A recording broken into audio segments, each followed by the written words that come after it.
Hello dear student, कैसे हैं आप सभी। उम्मीद करता हूं आप सभी ठीक होंगे। आज हम आपके लिए फिर नया टॉपिक लेकर के आए हैं, फ्यूचर परफेक्ट टेंस। आज हम इसकी पहचान जानेंगे और एक्टिव से पैसिव वॉइस कैसे बनाते हैं उसको हम जानेंगे। तो आप ध्यानपूर्वक इसको सुनना और समझना कि किस तरीके से फ्यूचर परफेक्ट टेंस की एक्टिव से पैसिव वॉइस बनती है। आइए चलिएगा जानते हैं। तो सबसे पहले हम जानेंगे इसकी पहचान क्या होती है। पहचान के बारे में जानेंगे, क्योंकि किसी भी टॉपिक को एक्टिव से पैसिव वॉइस बनाने से पहले हमें उसकी पहचान आना बहुत जरूरी है। क्योंकि जब तक हम पहचान को नहीं समझेंगे तब तक हम किसी टेंस की एक्टिव से पैसिव वॉइस नहीं बना सकते। चलिएगा, तो सबसे पहले हम पहचान को समझेंगे। इन वाक्यों में आई और बी के साथ शैल हैव लगाते हैं और शैल हैव के साथ हमारी वर्ब की थर्ड फॉर्म आती है, तथा जितने भी और बाकी आई और बी को छोड़कर जितने भी सब्जेक्ट आपके होंगे, सिंगुलर सब्जेक्ट हो चाहे प्लूरल सब्जेक्ट हो, वो सभी के साथ हमारा विल हैव और वर्ब की थर्ड फॉर्म आएगी। तो आपने पहचान लेना है कि ये वाक्य जो सेंटेंस है हमारा, ये हमारा फ्यूचर परफेक्ट टेंस का ही वाक्य है। अब हम एक्टिव से पैसिव वॉइस बनाने के नियम देखेंगे कि किस तरीके से इसकी एक्टिव से पैसिव वॉइस बनती है। चलिएगा शुरू करते हैं। सब्जेक्ट को ऑब्जेक्ट में बदलते हैं और ऑब्जेक्ट को सब्जेक्ट में बदलते हैं। डियर स्टूडेंट, हमें यह नियम जो है हर टेंस में लगाना है। ये आप देख रहे होंगे पिछली वीडियो में भी कि सब्जेक्ट को ऑब्जेक्ट में और ऑब्जेक्ट को सब्जेक्ट में हम बदल रहे हैं। अब इसका जो अगला नियम है, इन वाक्यों में विल हैव तथा शैल हैव के पश्चात बीन लगाते हैं।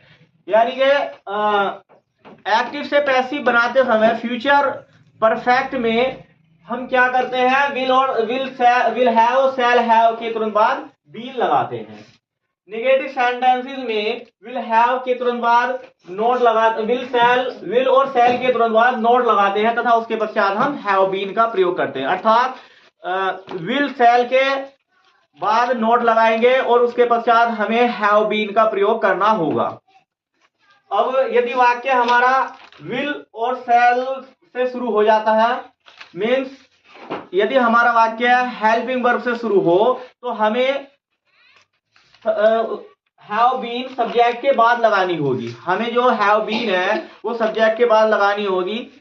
अब हमारा क्या है, नंबर 5 हमारा रूल्स है कि हु को हम बाय हुम में बदलते हैं। सेज जो क्वेश्चन वर्ड है उसको हम नहीं बदलते। जैसे क्वेश्चन वर्ड मैंने पिछली वीडियो में भी आपको बताया है कि जैसे वेयर हो गया, भाई हो गया, व्हाट हो गया, जितने भी अन्य क्वेश्चन वर्ड है, अदर क्वेश्चन वर्ड है, हम उनको नहीं बदलते हैं। उम्मीद करता हूं आपको सभी ये नियम जो मैंने आपको बताया, इसकी जो पहचान बताई है, वो सभी अच्छे से समझ में आई होगी।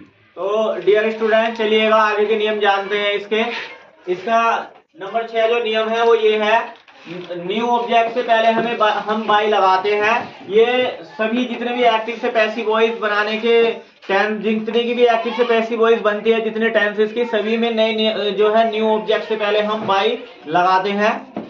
अब यदि वाक्य में दो कार्य हो, क्योंकि गाइस फ्यूचर परफेक्ट टेंस में भी दो कार्य आ जाते हैं कभी कभी कुछ सेंटेंसेस में, तो हमें उसमें यदि फ्यूचर परफेक्ट तो हम लोगों को क्या करना होता है, फ्यूचर परफेक्ट टेंस की ही हमने एक्टिव से पैसिव वॉइस बनानी है। जो दूसरा कार्य है हम उसको वैसे के वैसे ही रहने देते हैं जैसा वो है, हमें उसमें कोई परिवर्तन नहीं करना है।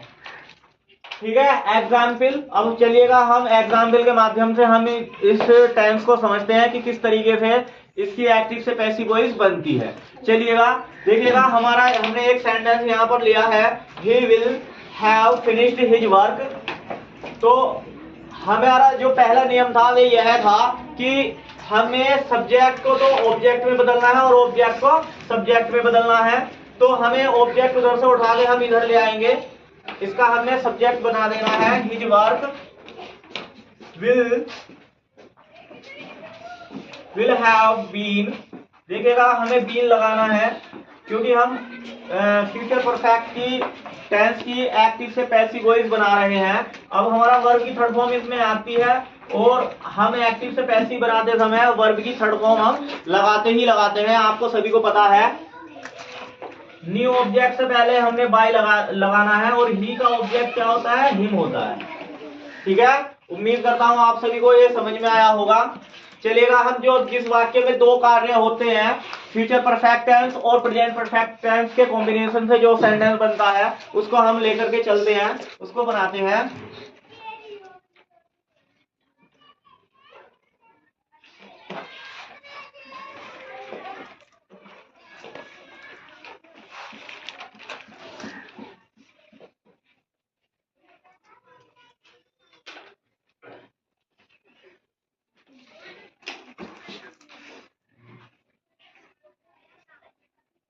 देखिएगा, ये सेंटेंस है हमारा, इसमें सेंटेंस में हमारे दो कार्यों का वर्णन यहाँ पर है।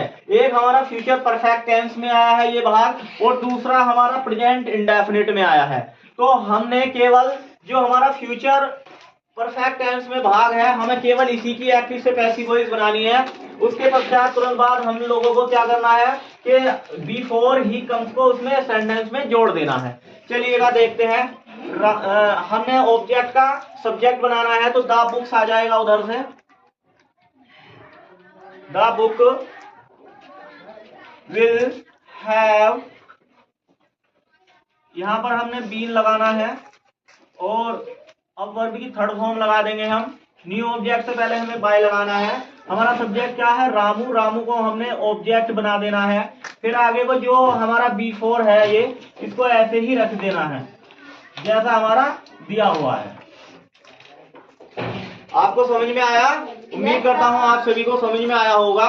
चलिएगा, और एग्जाम्पल के माध्यम से भी मैं इसको मिटा देता हूं, और आगे हम एग्जाम्पल के माध्यम से और अभी जानेंगे। नियम नंबर जो हमारा एग्जाम्पल नंबर 3 है उसको हम समझते हैं। देखिएगा, हमने ये जो हमने जो सेंटेंस लेना है वो हमने निगेटिव लिया है।